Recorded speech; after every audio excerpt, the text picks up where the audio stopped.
যারা আপনারা রুহের 5 ভাগ করছেন এবং এটা নিয়ে অনেক উচ্চবাচ্য বলতেছেন, শ্রদ্ধেয় জ্ঞানীগুণী জনেরা, আপনাদের কাছে আমার একটু প্রশ্ন থাকে যে আপনি যদি রুহকে সৃষ্টির মধ্যে এনে 5 ভাগ করেন, তাহলে নফস বিষয়টা কোথায় যাবে? কোরআনের নফস এবং রুহ সম্পর্কে স্পষ্ট বলা আছে। কোরআনুল মাজিদে রুহের কথা আছে 21 বার, নফসের কথা আছে 250 বারের উপরে স্পষ্টভাবে, এবং নফস তার বহুবচন আছে, কিন্তু রুহ এক বচন, রুহের বহুবচন নাই। এখন আপনি যদি রুহকে 5 ভাগ করেন, তাহলে নফসকে আপনি কি করবেন? নফসের ভাগের কথা তো কোরআনে স্পষ্ট আছে। সারা কোরআনে এক জায়গায় কি আপনারা দেখাতে পারবেন সূরা ফাতিহা থেকে নিয়ে সূরা নাস পর্যন্ত 6236 আয়াতের মধ্যে যে আপনারা দেখাবেন রুহে হাইওয়ানি শব্দটা আছে, রুহে বাতিনি নাবাতি শব্দটা আছে, রুহে জামাদি শব্দটা আছে, রুহে ইনসানি শব্দটা আছে, রুহে বাতিনি শব্দটা আছে? আপনারা সারা জীবন চেষ্টা করলেও সারা কোরআনের একটি আয়াত থেকে দলিল পেশ করতে পারবেন না। আর রুহের কোনো বহুবচন নাই, এটা আমি আপনাদের সামনে স্পষ্ট বললাম। আপনারা যদি না জানেন, আপনারা এইটা একটু গবেষণা করে দেখবেন রুহ সম্পর্কে যে 21টি আয়াত আছে, আর যদি তা না পান আমার কাছে এসে নিয়ে যাবেন রুহ সম্পর্কে 21টি আয়াতের দলিল।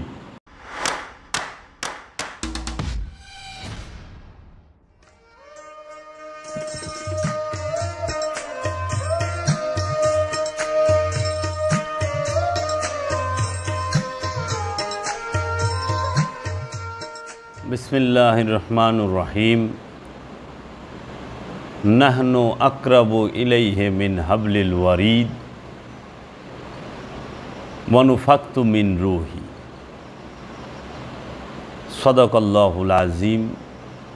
আল্লাহ রাব্বুল আলামিন কোরআনুল মাজিদে বলেছেন নাহনু, আমরা। নাহানু এটি এক বচন নয়, বহু বচন। নাহানু আমরা আকরাবু ইলাইহি মিন হাবলিল ওয়ারিদ, আমরা তোমার জীবন রোগের নিকটেই অবস্থান করি। এবং আল্লাহ বলতেছেন ওয়ানুফাক্তু মিন রূহি, রব্বুল আলামিন বলতেছেন আমি আমার রূহ হইতে রূহ ফুঁকে দিলাম। এই জগতে আল্লাহ রব্বুল আলামিন আদম সন্তানদেরকে পাঠিয়েছেন একটিমাত্র উদ্দেশ্যে। সেই উদ্দেশ্যটা হইল যে সেই উদ্দেশ্যটি হলো আদম সন্তান কি এই দুনিয়ার মায়ায় পড়ে এবং এই আল্লাহ দুনিয়া বানাইছেন মায়া দিয়া, আর পৃথিবী বানাইছেন সৌন্দর্য দিয়া। দুনিয়ার মায়ায় পড়ে এবং পৃথিবীর সৌন্দর্যে দেখে এই আদম সন্তান কি আল্লাহ রাব্বুল আলামিনকে ভুলে যায়, নাকি এই মায়া এবং সৌন্দর্যকে উপেক্ষা করে এটাকে সে নিচে রেখে রব্বুল আলামিনকে সবচেয়ে বেশি ভালোবেসে তার জাতে পাকের মধ্যে মিলেমিশে একাকার হয়ে যেতে চায়? এই উদ্দেশ্যে আল্লাহ রব্বুল আলামিন আদম সন্তানকে এই পৃথিবীর বুকে পাঠিয়েছেন। এই পৃথিবীর বুকে মানুষ এসে অনেক কিছুই মানুষের দ্বারা ভালো মন্দ ঘটেছে। তো মানুষের মূল লক্ষ্য এবং উদ্দেশ্য কি? মানুষ সে প্রতিটা জাতি ধর্ম বর্ণ নির্বিশেষে প্রতিটা মানুষ কি করবে? প্রতিটা মানুষ সে তাকে যে স্রষ্টা সৃষ্টি করেছেন সেই স্রষ্টাকে পরিচয়টা জানতে হবে। তার সেই স্রষ্টার পরিচয় জানতে গেলে সর্বপ্রথম তার নফস তথা প্রাণ সম্পর্কে জানতে হবে। এই নফস এবং প্রাণ সম্পর্কে জানতে গেলেই তখন তাকে খান্নাসরূপী শয়তান যে নফসের সাথে মিশে আছে তার সম্পর্কে জানতে হবে এবং তাকে নফস থেকে তাড়িয়ে দিতে হবে, অথবা নফসের কাছে আত্মসমর্পণ করাইতে হবে তথা মুসলমান করতে হবে। এখন মানুষের মূল উদ্দেশ্য মানুষ এই পৃথিবীতে আসার মূল উদ্দেশ্য কি? নিজের নফসকে চেনা, নিজেকে জানা। তাই আল্লাহ রাব্বুল আলামিন কুরআনুল মাজিদে আল্লাহ তাকিদ দিয়ে বলতেছেন, তানসাউনা আনফুসাকুম, তোমরা তোমাদের নফসকে ভুলিয়া যাও। সূরা মায়েদায় বলতেছেন, ইয়া আইয়ুহাল্লাযীনা আমানু আলাইকুম আনফুসাকুম, হে আমানু, তুমি তোমার নফসের খবর নাও। এবং আল্লাহর রসুল রাহমাতাল লিল আলামিন হাদিস শরীফে বলেছেন, মান আরাফা নফসাহু ফাকাদ আরাফা রব্বাহু, যে তার নিজের নফসের খবর নিল, কোনো সন্দেহ, নফসের পরিচয় পেল, কোনো সন্দেহ নাই সে তার রবের পরিচয় পেয়ে গেছে। যে তার নফসকে চিনে ফেলেছে, কোনো সন্দেহ নাই সে তার রবকে চিনে ফেলেছে। তো এই নফস এবং নফসের সাথে কলবের মধ্যে অবস্থানকৃত যে খান্নাসরূপী শয়তান, এই বিষয়গুলো সম্পূর্ণ গোপন। এই নফসের রহস্য বড়ই জটিল।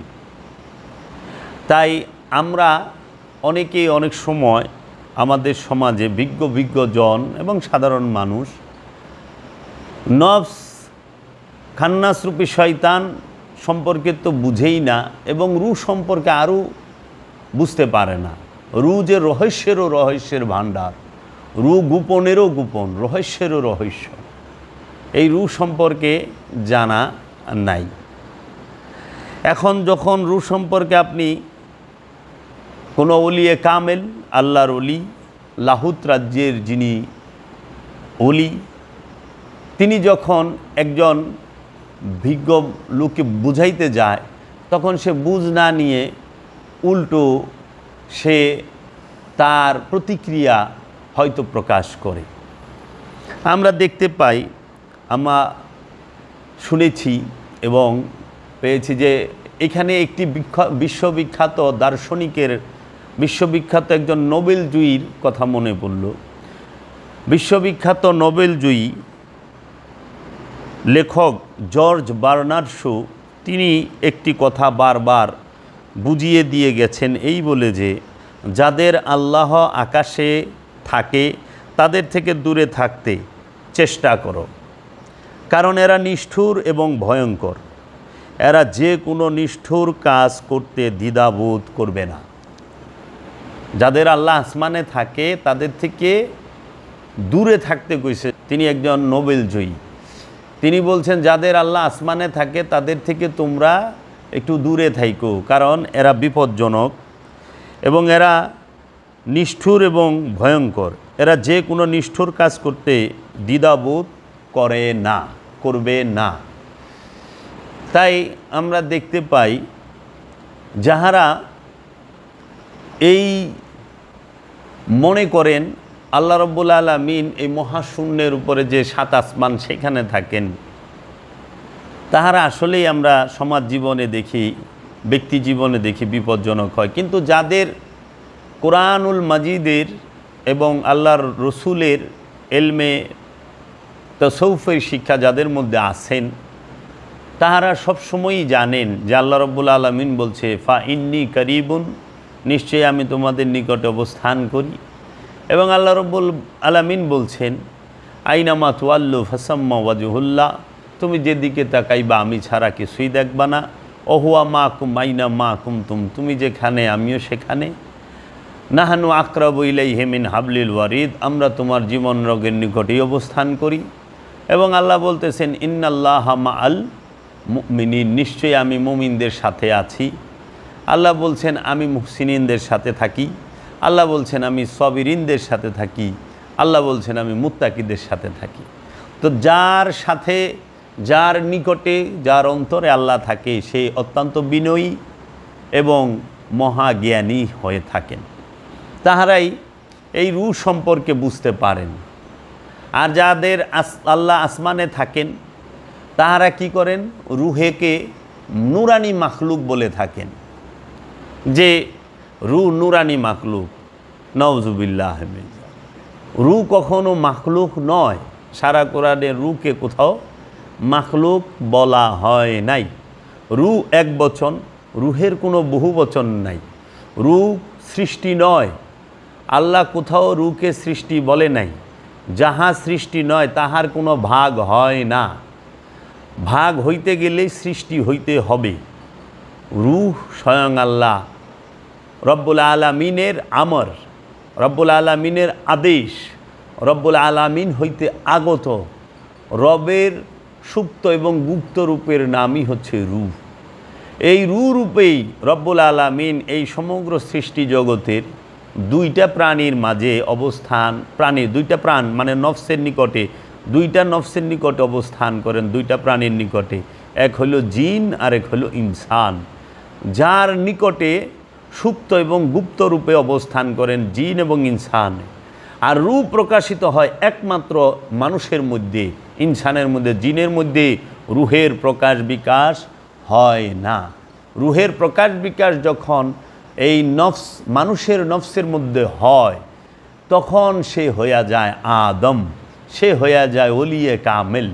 রুহের প্রকাশ বিকাশ যেই পর্যন্ত মানুষের নফসের নিকটে হবে না সেই পর্যন্ত সে আদম হবে না, অলি হবে না।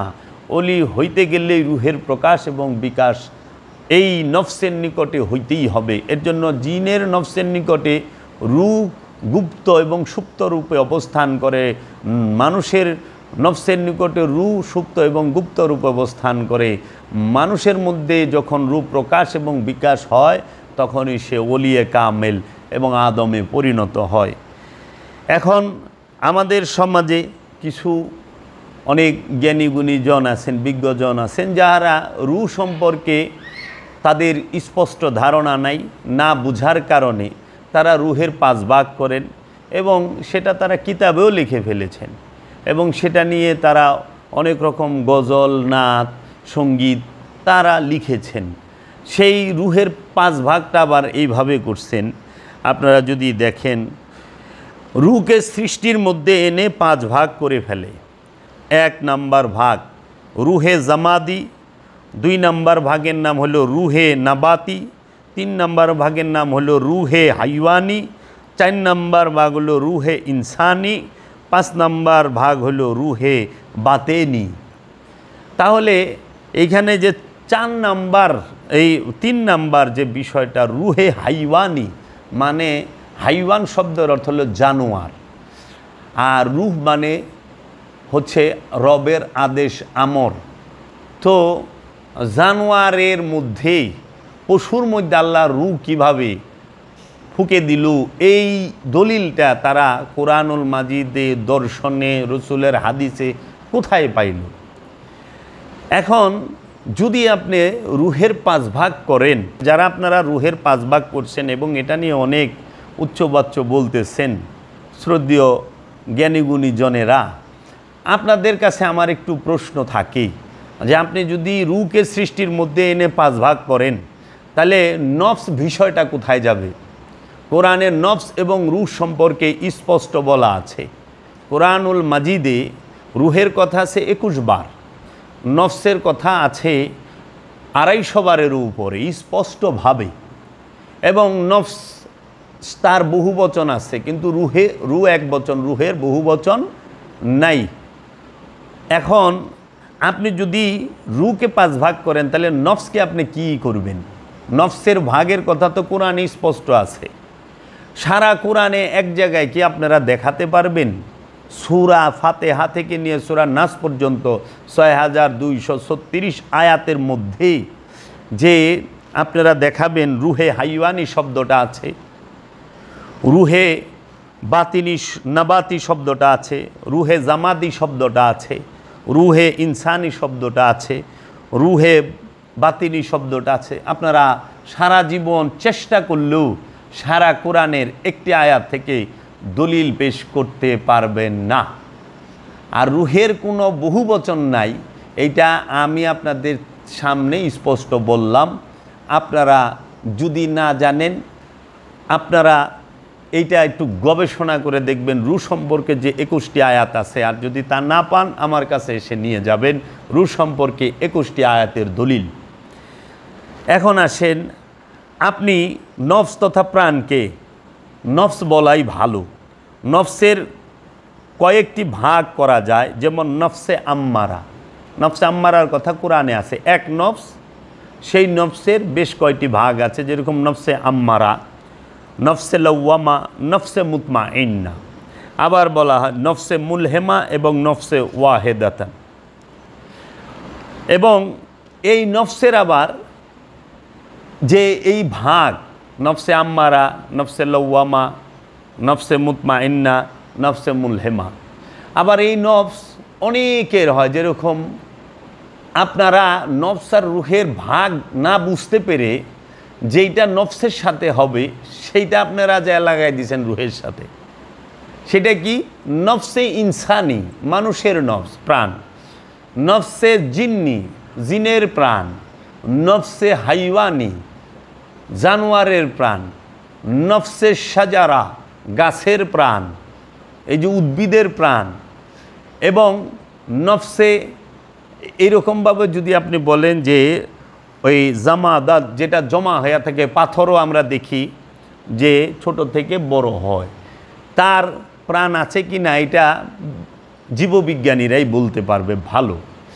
তাহলে আপনারা এই স্থলচর এবং জলচর এবং আকাশচর, এই তিনের মধ্যেই, পৃথিবীতে, আসমানে এবং পানির মধ্যে যে প্রাণীগুলো আছে, সমস্ত প্রাণীর নফস আছে, এবং এই নফসগুলোর স্তর আছে, ভাগ আছে প্রাণগুলোর। এখন আপনারা প্রাণের রহস্য কিছুই বুঝতে পারেন নাই, এই প্রাণকে আপনারা রু বলে রু আখ্যায়িত করেছেন। প্রাণের নফস দেখেন, নফস সে জন্ম নেয়, নফস জন্ম দেয়, নফস মৃত্যুবরণ করে, কারণ যে জন্মাবে তার মরণ আছে, যে সৃষ্টি তার মৃত্যু আছে। তাহলে যদি নফস রু সৃষ্টি হয় তাহলে রুহের তো মরণ আছে, নাউজুবিল্লাহ মিন যালিক। সারা কোরআনে তো এক জায়গাও নাই যে কুল্লু রুহিন যায়কাতুল মউত, যে প্রত্যেক রু মৃত্যুর স্বাদ গ্রহণ করবে। আল্লাহ এমনও বলেন নাই যে আমি রুকে সৃষ্টি করেছি।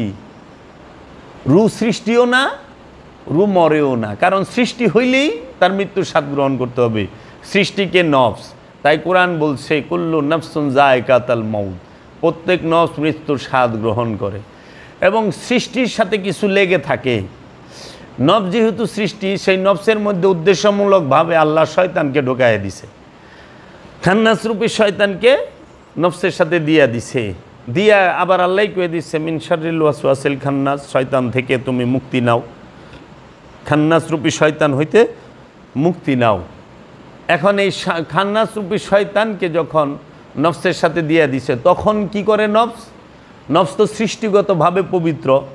নফস আগুন, পানি, মাটি, বায়ু না, নফস হচ্ছে নূর, আল্লাহর সেফাতি নূর, আল্লাহর সেফাতি নূর। আগুন, পানি, মাটি, বাতাস দিয়ে দেহ তৈরি, কিন্তু নফস তৈরি না। এই আগুন, পানি, মাটি, বাতাস দিয়ে যে দেহ তৈরি, এই দেহের অঙ্গ সৌষ্ঠবের উপরে, অঙ্গ প্রত্যঙ্গগুলোর উপরে আল্লাহ রব্বুল আলামিন রহস্যময় নফসকে তথা রহস্যময় প্রাণকে সেট করে দিয়েছেন। কোথায়? এই দেহ, মাটির যে আগুন, পানি, মাটি, বাতাস দিয়ে যে দেহটা তৈরি, সেই দেহের মাঝে নফসকে সেট করে দেওয়া হয়েছে। এর জন্য নফসের কোনো অঙ্গ প্রত্যঙ্গ নাই, অঙ্গ প্রত্যঙ্গ হয় দেহের। এই দেহের অঙ্গ প্রত্যঙ্গ সৌষ্ঠবের উপরে আল্লাহ রব্বুল আলামিন রহস্যময় নফসকে সেট করে দিয়েছে। এর জন্য আল্লাহ নফসের পরিচয় জানার তাগিদ দিয়েছে, নফস সম্পর্কে উদাসীন হইতে নিষেধ করেছে। নফসের পরিচয় জানতে রসুল বলেছেন তোমরা নফসের পরিচয় জানলে আল্লাহর পরিচয় জানবা। তাহলে এই নফস কাকে বলে? আমার দয়াল মুর্শিদ বাবা জাহাঙ্গীর আমাকে যে শিক্ষাটা দিয়েছেন, বাবা জাহাঙ্গীর বলেছেন, বাবা জেনে নাও, নফস হচ্ছে মানবীয় ইন্দ্রিয় অনুভূতির বিচিত্র গতি প্রবাহের নামকে বলা হয় নফস। এই মানবের, এই মানুষের যে ইন্দ্রিয়গুলো আছে, এই ইন্দ্রিয়গুলোর যে অনুভূতি আছে, সেই অনুভূতির যে বিচিত্র গতি প্রবাহ আছে, সেই বিচিত্র গতি প্রবাহের কেই বলা হয় নফস, প্রাণ। আর এই নফসের মধ্যেই আল্লাহ রাব্বুল আলামিন খান্নাস রূপী শয়তানকে উদ্দেশ্যমূলকভাবে পরীক্ষা করার জন্য সে মিশিয়ে দিছে। কেন? যেন সে আল্লাহ দেখতে চায় যে এই নফস কি আমাকে ভালোবাসে না খান্নাসের কুমন্ত্রণায় দুনিয়াকে ভালোবাসে, এই পৃথিবী এবং দুনিয়ার মায়ায় পইরা আমাকে ভুলে যায় কিনা। তাই আমরা দেখতে পাই নফসের জন্য, নফসকে আল্লাহ সৃষ্টি করেছেন এক নফস হইতে। কোরআন বলতেছেন আমি এক নফস হইতে সমস্ত নফসকে সৃষ্টি করছি, সূরা আরাফে আছে। আপনি যদি দেখেন আল্লাহ রাব্বুল আলামিন বলতেছেন কুল্লু নফসুন যায়কাতুল মউত, প্রত্যেক নফস মৃত্যুর স্বাদ গ্রহণ করবে। নফস খায়, নফস ঘুমায়, নফস সে নিজের উপরে জুলুম করে, নফস অন্যের উপরে জুলুম করে, নফস সে জাহান্নামে যাবে, নফস সে জান্নাতে যাবে। নফসের জন্য পবিত্রতা, নফসের জন্য নাপাকি, নফসের জন্য শুদ্ধতা। নফস সে সবসময় তেলতামাশায় মিশে থাকে। এইভাবে অসংখ্য বিষয় বলেছে যে নফস সে সবসময় স্বার্থপর হয়, নফস জন্মগত লুবি, নফস জন্মগত সে অকৃতজ্ঞ, মানুষ জন্মগত অকৃতজ্ঞ, মানুষ লুবি, এইভাবে অসংখ্য বলেছে। ভিডিওটা বড় হবে, এর জন্য আমি ডিটেলস এখানে বলতেছি না। তো এর জন্য আপনারা দেখবেন যে রূহ আল্লাহ রাব্বুল আলামিন কোথাও সৃষ্টি বলে নাই। এখন যখন আমরা কোনো একটা শ্রেণীকে ধরিয়ে দিয়েছি যে যাহারা আপনারা রূহের 5 ভাগ করেছেন, আপনারা রূহ সম্পর্কে বুঝতে পারেন নাই এবং আপনারা রূহ সম্পর্কে কোরআন থেকে গবেষণা করে আপনারা সেইটা মানুষের কাছে দিতে পারেন নাই। এটা আপনাদের একটি নফস সম্পর্কে যে ধারণাটা সেটাকে রূহের উপরে চাপিয়ে দিয়েছেন এবং রূহ 5 ভাগ করছেন অজ্ঞতার কারণে, রূহ সম্পর্কে অজ্ঞতার কারণে। আবার রূহে সোয়াব নজর পাঠাচ্ছেন যারা, রূহ স্বয়ং আল্লাহ, আল্লাহর জন্য আপনি কি সোয়াব পাঠাচ্ছেন? রূহ স্বয়ং আল্লাহর আদেশ, আমরি রব্বি, রূহ নাজেল হয়, রূহ নিক্ষেপ হয়, রূহ ফুৎকার হয়, রূহ সে তার হেদায়েতের প্রয়োজন হয় না, নফসের হেদায়েতের প্রয়োজন হয়। তাহলে আপনারা কিভাবে রূহের জন্য মাগফিরাত কামনা করেন? কারণ রূহ তো মরেই না। যে মরে না তার জন্য কিসের মাগফিরাত? যে জুলুম করে না, যে অত্যাচার করে না, যে নাপাক হয় না, যে পাপ করে না, তার জন্য আপনারা কিভাবে সওয়াব পাঠান এবং তার জন্য কিভাবে আপনারা মাগফিরাত কামনা করেন? মাগফিরাত কামনা করতে হইলে, সওয়াব পাঠাইতে হইলে নফসের জন্য পাঠান, নফসের জন্য মাগফিরাত কামনা করেন, প্রাণের জন্য। কারণ প্রাণ কিয়ামতের মুখোমুখি হয়, রূহ কিয়ামতের মুখোমুখি হয় না। নফস সাআতের মুখোমুখি হয়, রূহ সাআতের মুখোমুখি হয় না। নফস হাসরে উঠবে, রূহ হাসরে উঠবে না। রূহ স্বয়ং আল্লাহ হাসরের দিবসে রূহ সে সমস্ত কিছু বলবে। এর জন্য আপনারা যাহারা রসুলের জন্য দোয়া করেন, রসুলের রূহে সওয়াব পাঠান, তারা সারাসার বেয়াদবি করেন। কারণ আল্লাহর রসুলের থেকে যোগ্য পাত্র আপনারা কেহই নন।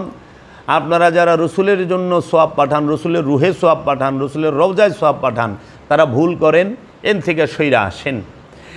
আপনারা কি করেন? নিজের জন্য মাগফিরাত কামনা করেন, নিজের নফসের জন্য দোয়া চান, আত্মীয় স্বজন যাহারা আপনার আছে তাদের জন্য হেদায়েতের জন্য দোয়া চান।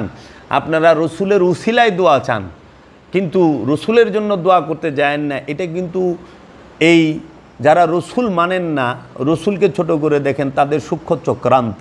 এই চক্রান্তের ফাঁদে আপনারা পা দিয়েন না। আর রূহ মরে না, তাই রূহের জন্য মাগফিরাত নাই। রূহ স্বয়ং আল্লাহ। যারা রূহে সওয়াব পাঠায় তারাও ভুলে আছেন, যারা রূহে 5 ভাগ করেন তারাও ভুলে আছেন, যারা রসুলের জন্য দোয়া করেন তাহারাও ভুলে আছেন। আপনাদের এই ভুল আশা করি সংশোধন করবেন। আর যদি আপনারা এই ঠেটামি করেন, গোরামি করেন, তাহলে এটা আপনাদের নফসের উপরেই জমা থাকবে। আর আপনারা যে ছোট করে যাদেরকে কথা বলেন যে আপনারা 40 দায়রার 24 দায়রার এই দায়রা আর এই 40 সবক আর 24 সবক দেয়া যে আপনারা কি করছেন সেটা তো আমরা বুঝতে পারি। সারাটা জীবন মানুষকে ভুল শিক্ষা দিয়ে গেলেন, এর দায়ভার আপনাকে নিতে হবে। আপনারা কোনোভাবেই এই সহজ সরল মুরিদ, সহজ সরল মুসল্লি, সহজ সরল মানুষেরকে যে বিপথে নিছেন এবং তাদেরকে যে আপনারা ভুল শিক্ষা দিছেন, এই দায়ভার আপনারা এড়াতে পারবেন না। হয়তো গায়ের জোরে আপনারা 2টা গালি দিতে পারবেন, কিন্তু আপনারা কখনোই সত্য দিতে পারবেন না যে পর্যন্ত না শুধরাবেন। এর জন্য আমি আপনাদের প্রতি আহ্বান রাখব, আপনারা আরও কামেল মুর্শিদের কাছে বায়াত হয়ে মোরাকাবা মুশাহেদা করে আপনারা রুহের প্রকাশ এবং বিকাশ নিজের নফসটাকে রুহের প্রকাশিত রূহ এবং বিকশিত রুহের মাঝে নফসকে ফানা করেন, যেন আপনারা রুহের দেখা পান, রবের পরিচয় পান। আপনারা রবের পরিচয় পান নাই, আপনাদের মধ্যে এখনও হিংস্রতার ভাব যায় নাই, আপনাদের মধ্যে এখনও জ্ঞান গরিমার অনেক অভাব আছেন এবং আপনারা অল্পতেই ক্ষিপ্ত হয়ে যান। আপনারা আলোচনা করেন, একটা রেফারেন্স দিতে পারেন না, আপনাদের কাছে কোনো রেফারেন্স নাই, তাহলে কেমন আলোচনা করলেন? আপনি রেফারেন্স দেন। আমি তো কোরআন গবেষণা করে বলি, কতটির দলিল লাগবে আপনার কাছে? আপনি আসেন আমার এইখানে, কোনো বাহাস না, আমরা বসি কথা বলি, আপনি শিখাইয়া যান আর নাহলে আমি শিখাইয়া দিই আপনারে। আমরা তো, আমার মুর্শিদ বাবা জাহাঙ্গীর বলছে, তুমি শিখাও আমি শিখি, আমি শিখাই তুমি শিখো। তো কাজেই এই বাংলার জমিনে আমরা শুধু এই আল্লাহর প্রতি খালি অনেক সুন্দর সুন্দর প্রকাশ করলাম যে আমরা ভালোবাসি। ওই যে একটা কথা আছেন, শাহপীর চিশতি নিজামি একটি কালাম বলছেন, তোমাকে ভালোবাসি কই, ভালোবাসার নামটি দিয়ে করি হইচই, তোমাকে ভালোবাসি কই। আমরা তো হইচই করতেছেন আপনারা, কিন্তু ভালো তো বাসতেছেন না।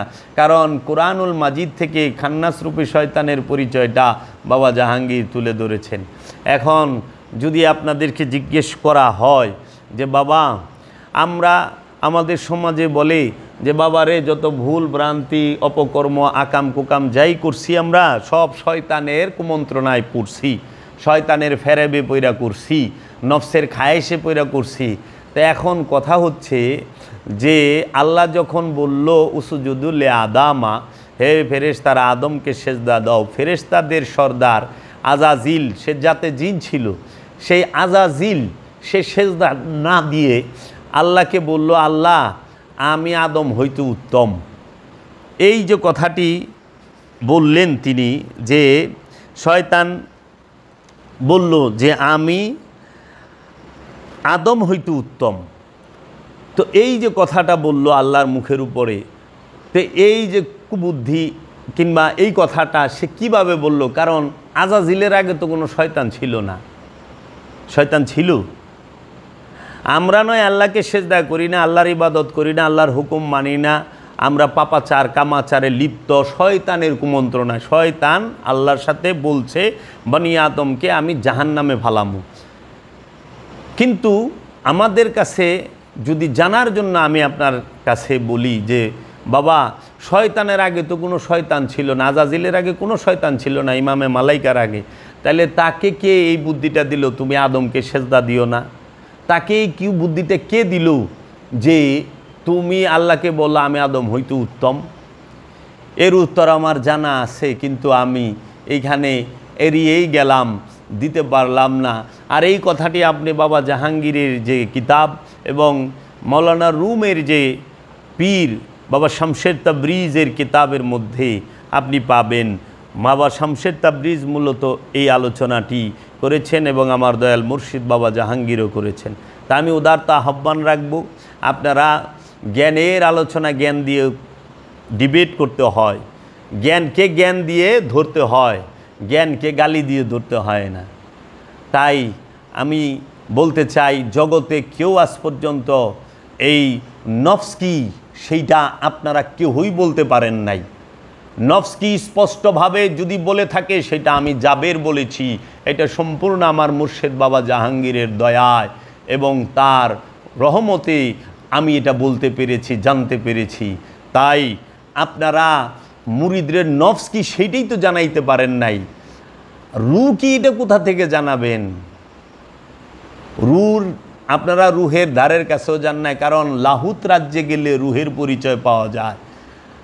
এই নাসুত মালাকুত জাবরুত মুকামে থেকে রুহের জগতের খবর বলা যায় না। আর এখন শয়তানযুক্ত নফস সে রুহুরে 5 ভাগ করতেছে, কারণ এর নফসের সাথে শয়তান যুগ হয়ে রয়েছে, হ্যাঁ করে দিচ্ছে রুহের 5 ভাগ।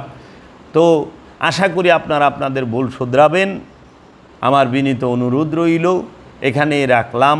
আসসালামু আলাইকুম ওয়া রাহমাতুল্লাহি ওয়া বারাকাতুহু। और या मोहम्मद रोज अजल से, या मोहम्मद रोज अजल से मैं तेरा दीवाना हूँ। या मोहम्मद रोज अजल से मैं तेरा दीवाना हूँ। अरे या मोहम्मद रोज अजल से मैं तेरा दीवाना हूँ। मैं तेरा दीवाना हूँ। अरे मुझ